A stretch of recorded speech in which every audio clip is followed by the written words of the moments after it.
Greetings viewers, Eric the Car Guy. Today we're going to get serious with the truck and we're going to start with lowering the suspension. Now I'm going to do this in stages. I'm going to start at the back, work my way towards the front. What I figured I'd do, since we now have the new wheels and tires on here, was we could measure the ride height at all four corners to see where we are to begin with. And then after we're done with all this work, we'll come back and see the result of all the work we did to get this thing a little closer to the ground. Now I'm just going to measure from the floor to the fender lip. I'm not going to get all fancy on it, but I'm just going to try to find the center of this from the floor. And to me, this looks like 32.5 for the right front. And I'm going straight down through the center of the axle here. And yeah, coil springs do sag over the time because we've got a 1/4 inch difference over here because this looks like 32 3/4. For the rear, we have 34 1/4 maybe. Yeah, somewhere around there. 34 1/4 for the right rear. And finally, in the left rear, also looks like 34 1/4. The left front or driver's side, depending upon what part of the world you're from, being lower over time is not uncommon. So the fact that I have a 1/4 inch difference between the left and the right honestly was expected. That's the coil springs. Over time they sag, and most of the time the driver's weight is on the driver's side of the vehicle. So that side will tend to sag a bit more.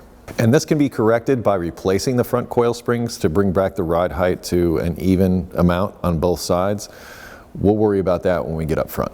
Here is my lowering kit that I got from Summit. It includes everything for the rear to change the shackle mounts and everything to move those up inside the body to lower it. And then for the front, we have drop spindles that drop the front end 2 inches. So the rear of this kit drops 4 inches, the front drops 2 inches. Here are the parts for the rear of the kit. So it's really rather simplistic. You know, a bag of fasteners, and this is all that came in these 2 boxes. And I'll link this kit in the description so you can check it out for yourself. I just thought of something. These Bilstein shocks that I got for the rear are of stock ride height. Since I'm dropping it 4 inches, it's not likely I'll be able to use these. So I'll have to get some drop dampers for the rear so that I actually have dampers that'll work in the back.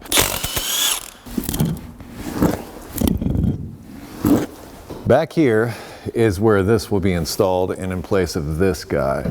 We need to remove the spring mount there and there. And with this, we have a choice of 2 different locations depending upon how low we want to go. So the upper one is going to be lower and this one will be 1 inch higher, the lower mount there. Up front, we're going to need to replace this entire assembly that the spring is mounting to, and we're going to replace it with this. And then once this is fastened to the frame, then it's going to take this mount and move it from down here over to up here. So it'll be from down here to up here is where it'll get moved. Now with the parts I just showed you, things seem like they should be pretty straightforward. You replace those things and poof, the rear of your truck is lowered. And in theory, that is correct. However, in practice, that may not necessarily be the case based on corrosion and other mitigating factors. Now me, I'm also replacing the differential with a limited slip and re-gearing this rear end. I'm going to cover that in another video. However, I want to get this whole axle assembly out of the way, remove the leaf springs one by one, and replace those components that I showed you. That's what I'll cover in this video, but I will start by removing this differential axle assembly. Before I go there, I'm going to remove the spare tire because it's kind of in my way. I keep bumping my head on it. Well, I just tried to lower the spare tire and the thing that lowers it is not moving at all. What a surprise there. So I'm going to soak it with some penetrating oil while I do other stuff, and hopefully when I come back it will be nice. Job 1 with removing the axle assembly is to drain its fluid. I'm going to do that by removing this rear cover. It has 10 bolts and they're 1/2 inch. Because we like to think of ourselves as somewhat smarter than the average bear, we are not going to remove the last bolt completely. We're just going to loosen it and let the rest do its thing. That's cool looking. Ew. Well, as long as I have the can of penetrating oil in my hand, I'm going to go around to all the fasteners that I'm going to need to remove the axle and soak those with a little bit of penetrating oil too.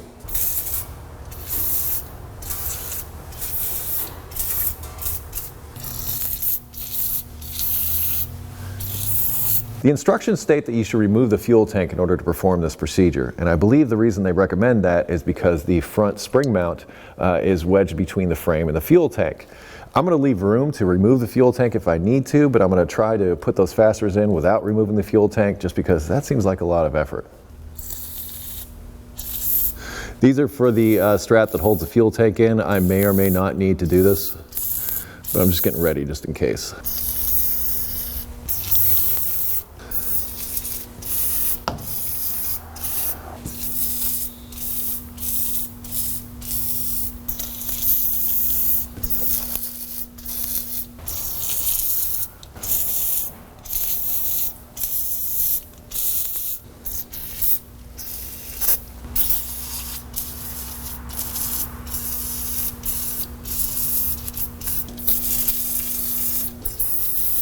I'm going to reinstall the bolts around the differential cover now. I don't want to introduce any dirt or anything down in there. I just wanted to drain the fluid so that when I remove it, I don't have that extra weight, or I don't have to worry about that again in the future.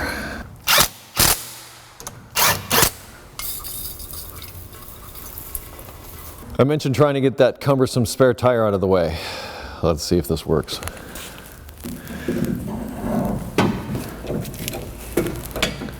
Why are you not ratcheting to the vise?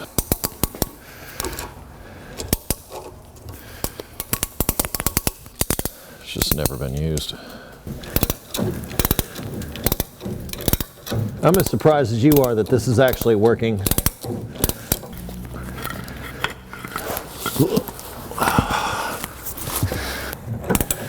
I may end up losing this mechanism altogether because when I lower it and everything else in the exhaust, I don't know if I'm going to be able to accommodate a spare tire back here. I am so tickled that actually works. Thanks, Dad. To be honest, I think one of the most difficult parts of removing this axle assembly is going to be dealing with these parking brake cables.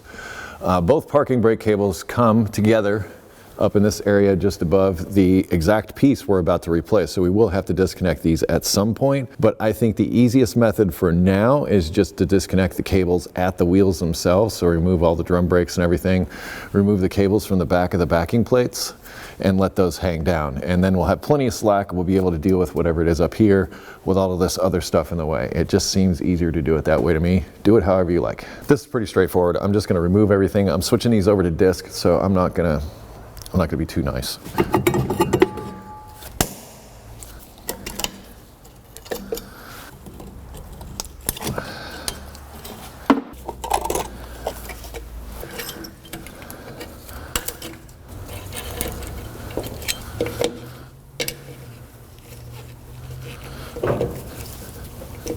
Well, that's the end of that hose clamp.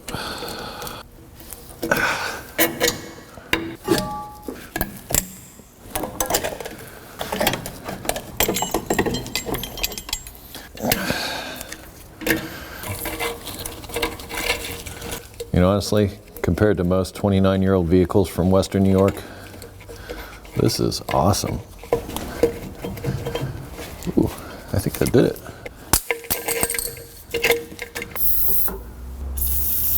This cable's attached in a couple of other spots to the axle, by the way. Let's try this one. Something tells me that needs a wrench on the other side. This is a 1/2 inch.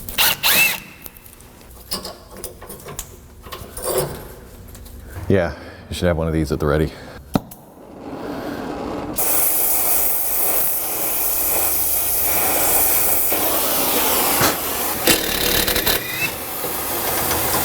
I'm going to knock these through bolts for the bottom shock mounts loose. I'm not going to take them out quite yet. I'm just going to knock them loose so I can be prepared to knock them out when I need to. And they are 21 millimeter. Really? Oh man. Dad, thanks for keeping this thing in the garage. That's awesome. I'm going to knock the brake line loose here, and I'm going to take this whole bracket off, which has the vent and the brake line attached, and that isolates this whole thing from the truck. This is a 9/16 brake line. I'm going to hold this bracket with these channel locks using a line wrench. See this? The line wrench. Use it on brake lines. Oh yeah. Oh, if it's a penetrating oil or a combination of, I don't know. All right, I'm gonna show you a little trick here real quick. Nah, I can't do it because the rear brakes are apart. But what you do is you go into the cab of the truck, you push the brake pedal all the way to the floor, and then lock it there with something so that it's held all the way to the floor and none of the brakes will bleed out after that. But since I took the brakes off, the wheel cylinders will blow out if I do that, so I'm not going to do it. But if you want to prevent brake fluid from dripping all over the place and continuing to drip, that might be your option. See if I can get a cap or something on that. Next, I'm going to remove the bracket. There are two 1/2-inch fasteners holding this onto the frame.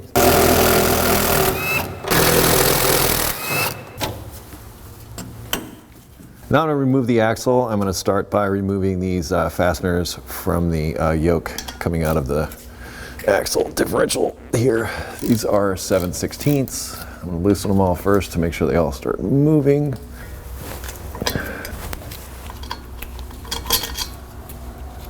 This truck was taken care of. It was loved. I'm grateful, so grateful. And with it disconnected from the diff, I can hopefully slide it out. I sort of have this plug for the back of the transmission at the ready. It might start leaking out the back. I've also got this pan under here in case it does. Ooh, gonna need a pry bar or something. Ah, this feels aluminum. Ooh, and it didn't leak out. Yeah, this is nice and light. Fantastic. Good job, GM. I use this on the Ford. Don't tell the Ford, but it also seems to work in the tail shaft housing of this transmission. That's exactly what this is for. It's for preventing fluid leakage while you've got the axle out. The E-joints are no longer held in place by the caps. This is a good idea to like tape them up, use duct tape or something. And this way they won't come off, because if they do and you lose the needle bearings, But I'll likely replace these U-joints anyway, just because I'm gonna have the axle out. Just not doing it right this second, but this will keep them from coming apart. We'll need that guy. Before I drop this down and put stuff in the way to support the axle, I'm just gonna see if I can knock these loose. These are all 21 millimeter. You know what? I'm just gonna get the big boy. Big boy. And if not this, we'll try pneumatics, and if not that, then we'll maybe kiss it with a little bit of heat.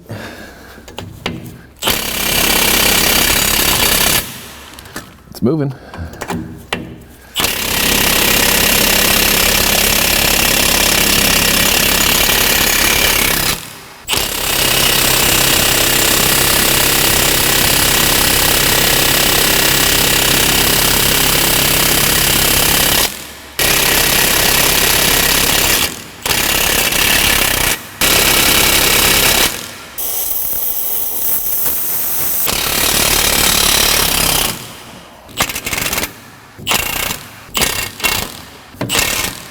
Okay, I'll admit the cameraman forgot to hit record, but those still did bust loose. Almost that easy, almost. I screwed up. You're gonna have to support the axle assembly with something, floor jacks, whatever. It's heavy, it's cumbersome, just be careful, okay?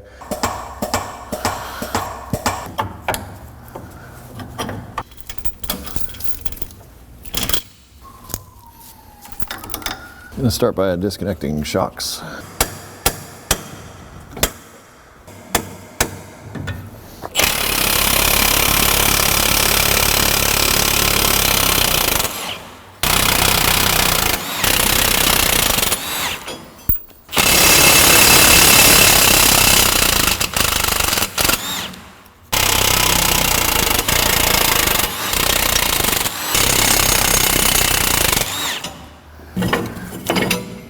Should be ours now.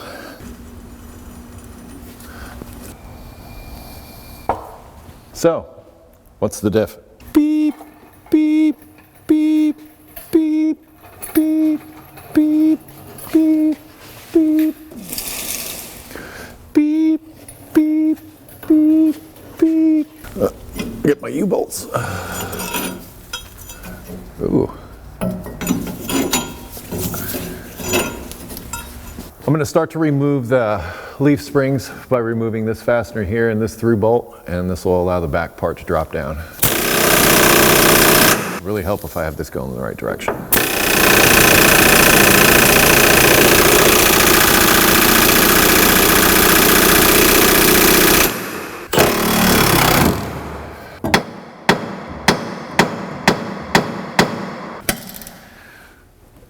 Yeah.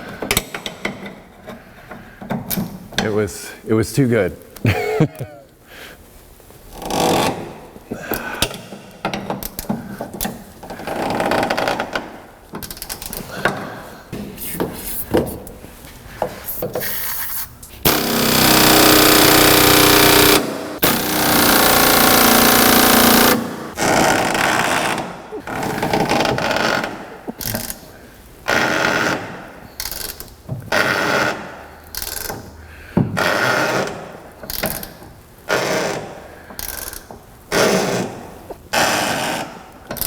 Excuse me.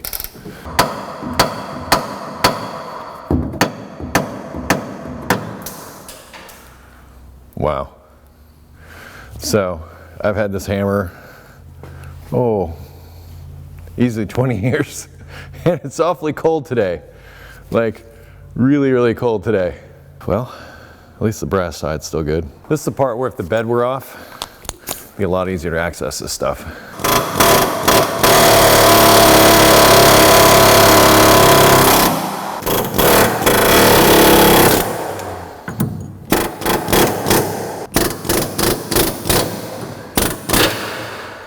Oh, that sucks.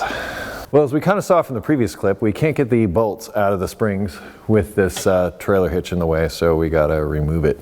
And it's held down by 6 fasteners. I don't know if you have this on your vehicle or not, but if you do, know that it's gotta come off. Please come off, please come off.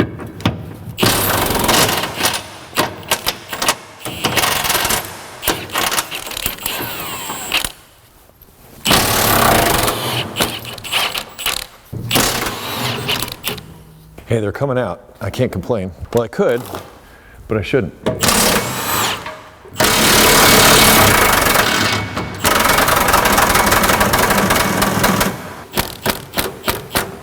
Show you what I'm dealing with. So up on the other side of the frame rail is this.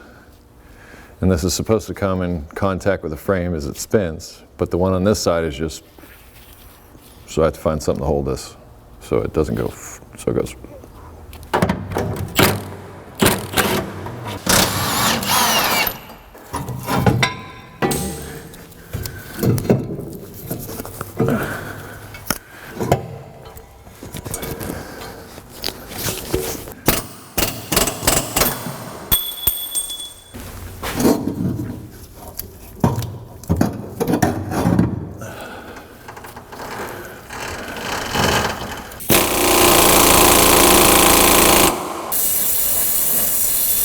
I'm almost out of gas, so I may have to call it. Yeah, I don't think this is gonna do much because I can't get the flame to go any higher.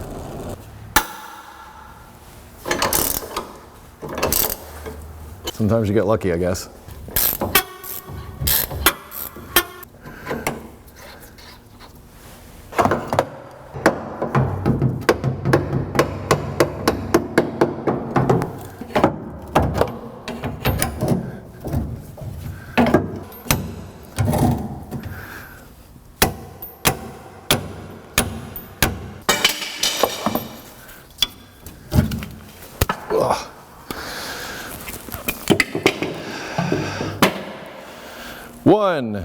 One leaf spring. If I do it this way, it also spins it inside the bushing.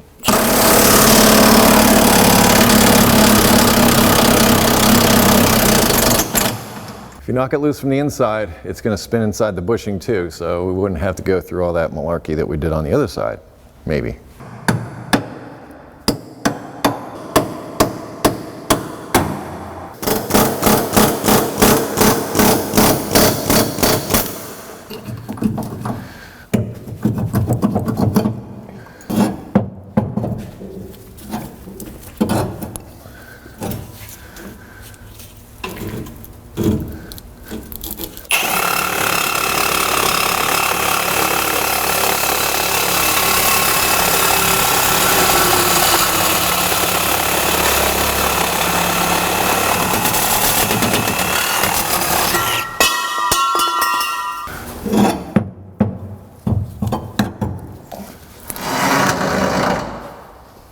I ain't afraid of no ghosts. And you might be saying, but Eric, you just ruined a perfectly good exhaust. Look at that exhaust. Look at that muffler. There's nothing perfectly good about it. And it's all replaced anyway. Going to get replaced. Oh yeah. Breaker bar for the win.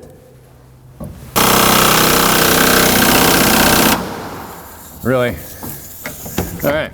You get the award for the not working so good tool. I don't like you anymore.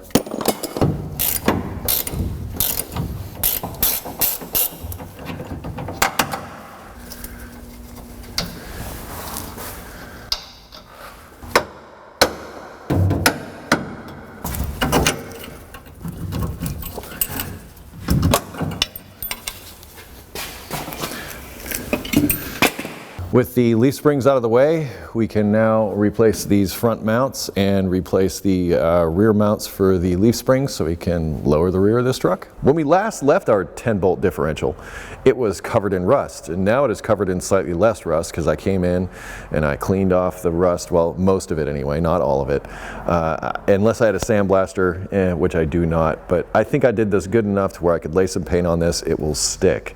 But I'm going to paint this while it's here on the jack, and I'm doing that for convenience sake. But then for the underside, I'm going to wait till this is bolted back up inside the truck, because my plan is to rebuild the differential inside the truck, so we'll have this apart and everything in there. But I'm also going to be going along painting different parts of the frame rail and things, just so that when you look inside the wheel wells, you see darkness, you don't see rusty frames or anything like that. At some point I plan to make this truck really pretty, meaning taking the cab and everything off the frame, going through and making the frame pretty, and then making all the parts going back together pretty, but that's not now. Right now we're trying to get this thing together and running for the power tour so Dad can drive it. Well, you probably saw in that clip that as I was cleaning off the differential, all the dust and rust went everywhere. Well, it landed all over the vehicles in the shop, as you can see. So that's all dust and things in the shop as I work. Now, I have to paint inside today because it's raining. That means that all that paint stuff is going to be flying through the air also and possibly settle on all my cars in here. So I've got some cheap car covers that I'm going to put over all the important cars. Don't really care about the Acura Vigor. Its paint job is not worth saving, believe me. But we will save all the cars that need saving with car covers now. And since I'm selling the Mini, I'm just going to leave that one parked outside. No need to buy a car cover for that one. Well, they're all covered now, and they should be protected from paint. Now, to protect my lungs from paint, I have this. Cameraman Brian has some more primitive methods, and I'm gonna get him better methods here in the future, but his will suffice for now, at least I hope. He's expendable. Anyway, I'm gonna put this mask on and start by putting a little bit of paint on that differential as I mentioned. Then we have some bushings to replace inside the leaf springs, then we'll paint those, and then we'll do some stuff up by the frame, and we got work to do. Let's stop messing around with these car covers and actually do something. It's not working.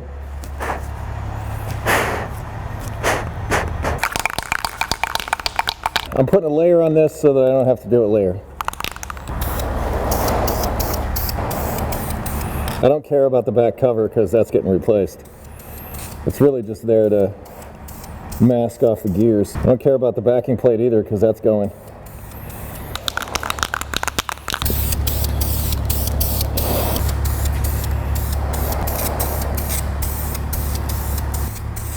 I'm using VHT roll bar and chassis paint, the same stuff that I painted the Fairmont differential on all the suspension parts with. It's like it's rebuilt. It's like what a difference paint makes. I'm just going to put a coat of paint on the spring shackles and the U-bolts and that stuff, or the attachments to the axle. Just a light coat for now. After I get it all back together, it's going to knock some paint off, so I'll just touch it up then. So right now it's just like a preliminary coat. You know what? I just want to wire wheel these U-bolts a little bit.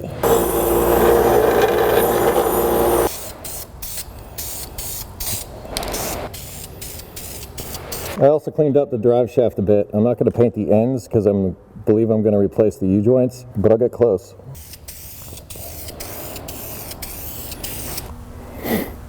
I also cleaned up the frame a little bit with a wire brush. As I've said, I'm going to go back and make this pretty at some point. I'm just darkening up the undercarriage so that it doesn't detract from everything else we're doing. But anyway, I'm just going to hit this area in here. Not up here because this shackle is going to be removed. So I'm not going to do this one, but I'll get from like about here back, and then after this is taken off, I'll hit it with a little paint before I put the new part on.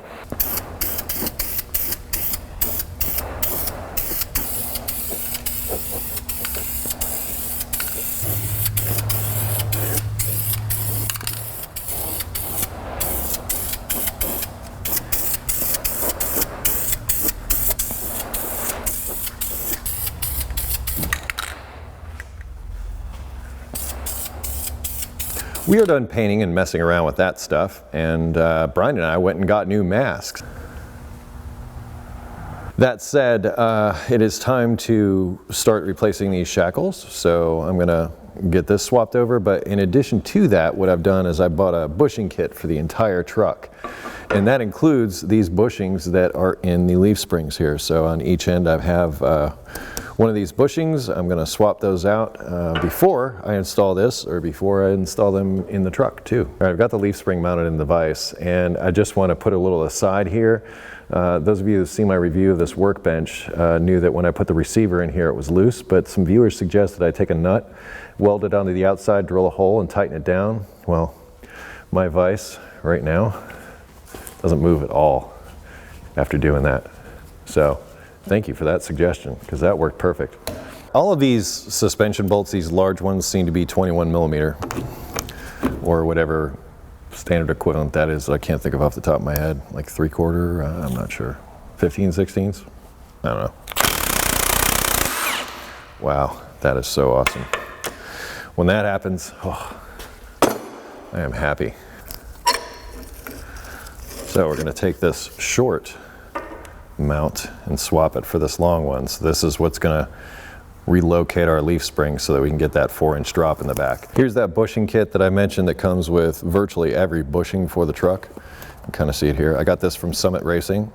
I will link it down in the description so you can find one for yourself. And it comes in 2 colors. You can either go for the red that's on the front here, or I went for classic black. I don't need all those red bushings everywhere. Little thing about polyurethane bushings though is they need lubrication. And if they're not lubricated, especially in areas where there's movement, they tend to squeak. So I believe, yeah, this came with some silicone with it, and this is, liberal usage of this is recommended, just so that stuff can move around and doesn't squeak on you. So I found the bag with the leaf spring bushings. It looks like these are all 2-piece. 201, 212. Okay, so some are smaller. And these may be for the part we're replacing, so I'm just going to try to organize them. They're not a solid bushing, like it looks like what's in there now. It looks like one comes in from one side, one comes in from the other side like this, and then the sleeve goes through the middle. And I suspect, since these are smaller, that these are actually for here, that go into this. And given that we're replacing that piece all together, we won't be needing those. These sleeves are all the same, so it doesn't matter if it's going into the smaller piece or one of the larger pieces. It seems that they're all the same. The instructions are somewhat lacking. The instructions do provide a useful tip here. There's an outer sleeve around some of these bushings, like this one here. That's got to go before you install the new bushings. I'm going to use this ball joint set. This ball joint set is virtually ubiquitous. There's a bunch of different names on it, but these things are virtually the same. But I just found out, I believe it's this one. Or is it? No, I think it's this one. This one right here fits perfectly over this eyelet. So this is what's looking like the removal tool that we need. Maybe for starters, we'll just use this end, which I fear is just going to push on the center. I may end up going for the air hammer here. The forcing screw on the tool was just going to push the center of the bushing, and there would still be rubber and stuff left. I didn't have a lot of confidence in it. So I'm going to kick it old school here for a minute. What's nice about this is that the spring comes around and it's not a complete circle, so there's a little bit of an opening. So I'm hoping that's going to allow that bushing to slide right out. And if it does, I'll be happy. If it doesn't, well, I'll live with it. By the time we're done with all 4 of these, we should be experts, and we should have a good plan for you, should you want to do the same thing. But I'm going to start with a regular hammerhead, and well, we'll see how it works. All right, I've been a bad Eric the Car Guy. I was using my air hammer and I was wearing my safety glasses, which is awesome, but I did not have my ear protection in. And that is something that I strongly recommend that you do. I didn't, I just kind of ignored it and kept working, and that's something I've done a lot during my career. In fact, I kind of can't hear too well out of my right ear, and maybe that's the result of that, or rock concerts, or whatever you want to call it. But point is if you're going to be using loud tools like an air hammer, put some earplugs in. It says, ha ha, ha ha ha ha, ha ha, ha. Given that I had no movement there at all, I'm just gonna push the center through or whatever. Even if I knock the center out, I'll be able to come with my cutting attachment for cutting bushings, either this one or this one, and I can cut the bushing.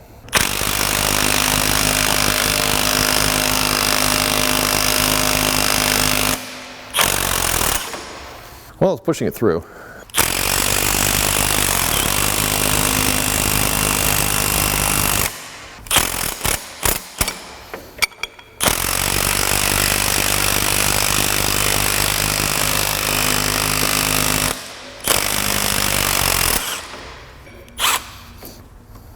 You stole my forcing screw.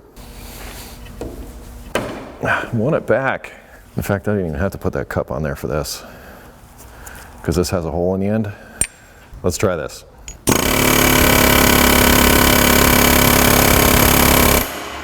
It's laughing at me. So I grabbed another forcing screw, maybe.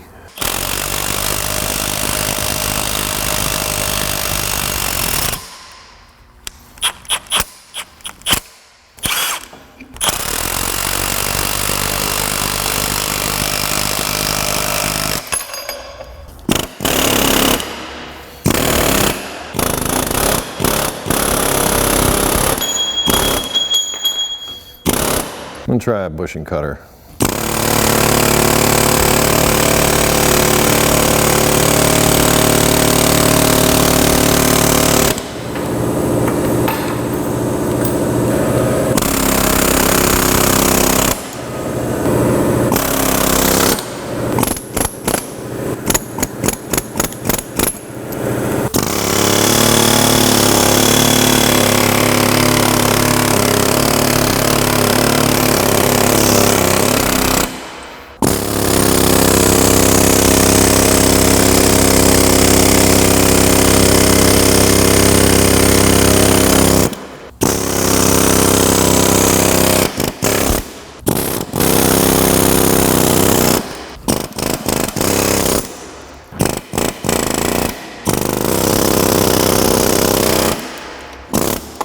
Successfully cut the bushing, and that's what we're looking for, because that releases tension on this whole thing. So it should start coming out now.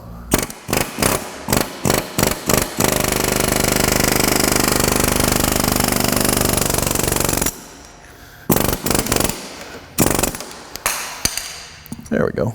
All right, that bushing is out of there. So I'm just gonna go in with a little bit of mechanics cloth, just clean up some rough edges before I install the new bushings. I'm going to install these with no lubrication around the outside so that they stay in place, I guess you'd say, but I am going to lubricate the eyelet on the inside because that's where the bolt is, and that will be our pivot point inside.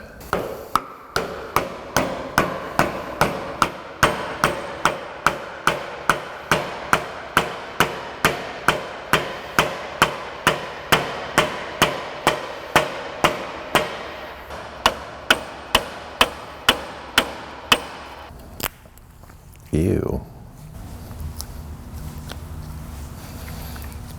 Just get your mind out of the gutter. Seriously.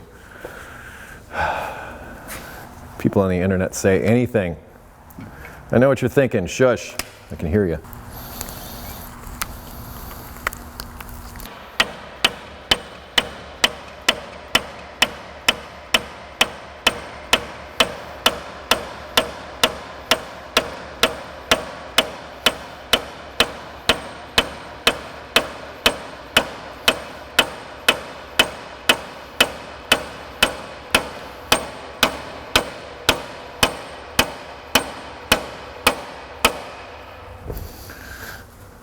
Here's one bushing. 3 more to go. These get installed with the open end facing the rear bumper. So curve comes up like this. Should go on here like that.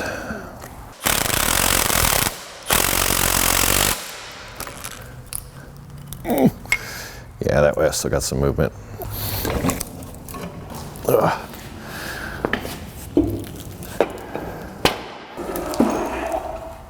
Maybe I found a shortcut, got this bushing cutter on there now. I'm gonna see if I can come up into this and cut the bushing this way, because that's the key. The key is cutting the bushing and then it folds in on itself.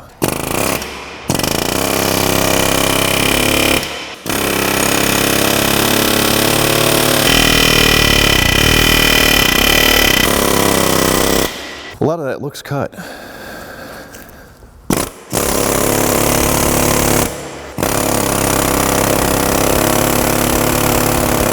There's chunks flying. So I'm going to push the center out just like I did on the other one.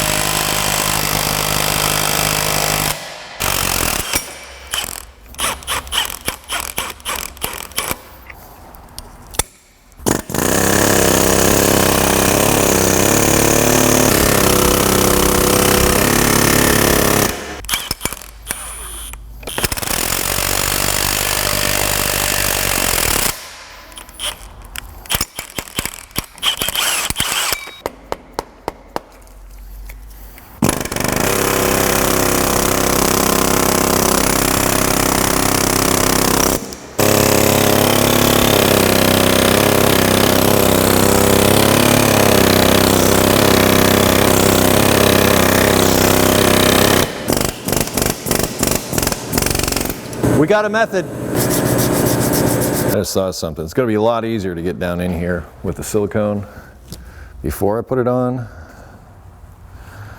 So why not get the jump on things. Glad I got gloves. I can just take them off when I'm done, but man.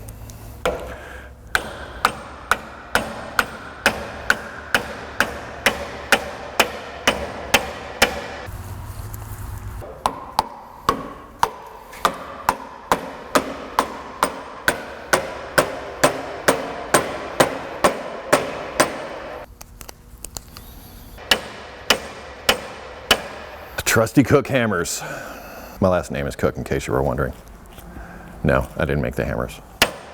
I forgot that I was going to paint these leaf springs after doing the bushings, so I'm going to pull out the rear shackle mount real quick so that I can paint it.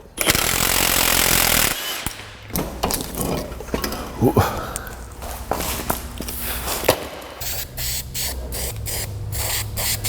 And I did rough these up before I did the bushings when I did everything else. I got to wondering when I was painting that one, since I took the shackle off, I don't know front from rear, and I'm looking at it and it kind of looks like it doesn't matter, like which way you mount it. We know how to do this.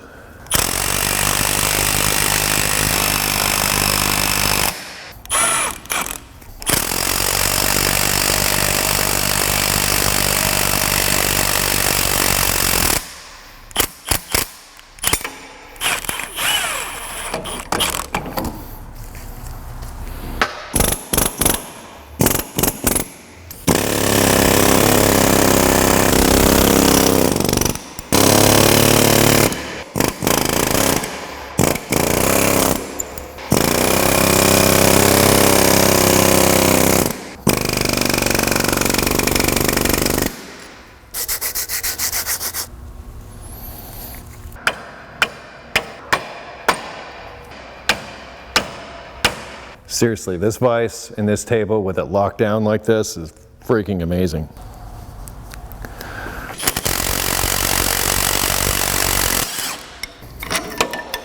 This one seems to be around this way, so we're going through the other way.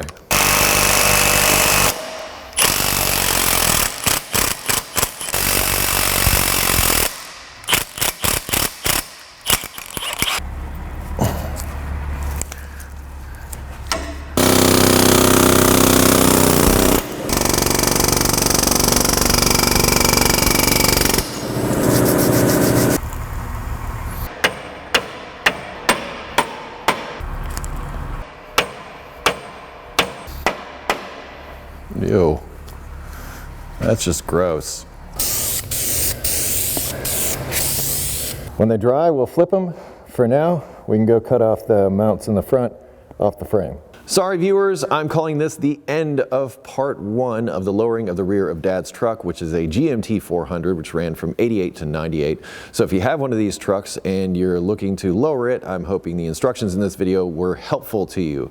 Now I'll be posting part 2 in a week. However, if you're watching this video after part 2 has been posted, I'm going to put a link right there at the top for you to go to part 2 right now. So check the description for that. Also, if you're a premium member of EricTheCarGuy.com, there is a full uninterrupted, no commercial version of this video over at EricTheCarGuy.com. So if you have an interest in that, link to that in the description. Now there will also be links to additional information, the parts that I use, Thank You Summit and McGaffey's and all that kind of stuff. So if you want to use the same parts that you've seen in this video, also additional information, all that kind of stuff that would help you. So I try to load my description up with useful information, including if you have automotive questions not covered in this video, I ask that you head to EricTheCarGuy.com, which will be what? Linked in the description. Very good. Please don't forget to like, comment, subscribe, do all those things that help me make a living. I super appreciate that. Be safe, have fun, stay dirty. Seriously, thank you for watching, and I hope to see you next time.